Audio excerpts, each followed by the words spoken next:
Hi, and we're back. We're going to continue from the last lesson. We have the boiler in place, and we're going to do a few things right now just to add some more detail and close off the ends of the volume, the model itself. So I'm still in perspective. I'm going to hit F4 so I can see the wireframe. I'm going to collapse the edit poly in the stack here. I'm going to add another one. So I'm going to go to E-edit, edit poly. I'm going to expand this one out. I'm going to go to edge. And here at the front end, I'm going to select an edge and Alt and L. Remember, if things don't act properly, check your keyboard override. You can turn it on and off. Edit poly sometimes does activate it and change the functionality of the keys. Okay, I'm going to zoom in a little. Okay. And now, I'm going to go to Scale tool. I'm going to try something a little different now. I'm going to go in the middle, make sure that this triangle highlights. That means that we're scaling uniformly. I'm going to hold the Shift key, and with my mouse, the left button, I'm going to Shift, click, and drag. And just drag that in a little bit, just like that. That's a shift drag. It's a common thing. You can use the move to shift drag edges to extend a model. You can shift scale, shift rotate, which I don't recommend, but it does work. So using the shift key in conjunction with some of your tools will actually allow you to clone or move or extend the model, and it's a really good way to model. It's a really quick way to model. So with that said, I made that a little smaller. I might actually do a little bit more. So with the scale, I'm going to just scale it. I'm not shifting right now. Now I'm going to go to Move Tool. I'm going to hold down Shift, and along the Y-axis, I'm going to shift it back a little. You can turn that a little so you can see what's going on there. What happened is I'm shifting and dragging that edge back a little bit. Now what I'm going to do is shift drag it again. Maybe hit F3. And these boilers have like a compartment in the front where I'm not sure what goes on there, but there's a door that we're going to add. And there is a compartment. I found some reference. Reference is very important.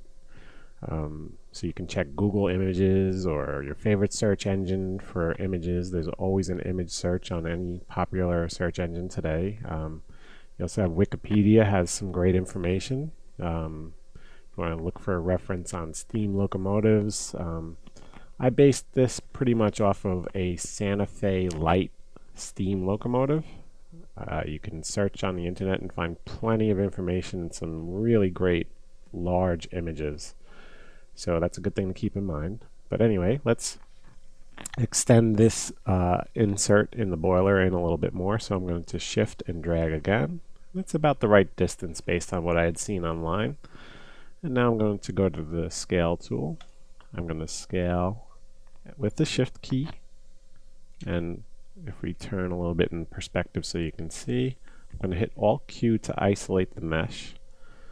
And here's the isolation window, little dialog, tells you that you're isolating the mesh. And there we go. You see this little inset, that's the end. Now what I'm going to do is I'm going to go to Border over here in the stack on Edit Poly. And I am going to, let's expand these graphite tools. Show full ribbon. And these are the graphite modeling tools. There's some fantastic tools. Probably makes Max the best modeling application out, in my opinion, right out of the box. You know, you can always add plugins to other softwares, but out of the box, these tools right here make this such a powerful modeler. So what we're going to do now, though, is use a simple tool. It's been there for a while, but they now added it to the graphite modeling tools. It's the Cap Poly tool, and what we're going to do is just click that, and you see right here what happened is it closed off that opening. Now if we were going to subdivide this model, we'd probably want to tie this all up. Because we're not, and because the chances of seeing inside this area are probably pretty slim, we're going to leave it as is. Now if you're going to open the front hatch on your locomotive for any reason, you probably want to do some research, and if the model needs more detail in there, you're going to add it. You'll have the tools and skills by the time this video is over to add any detail you'd like. So with that said, we're going to leave this as is. I'm going to exit isolation. It's still there. just the way it was. And we're going to go to the opposite end.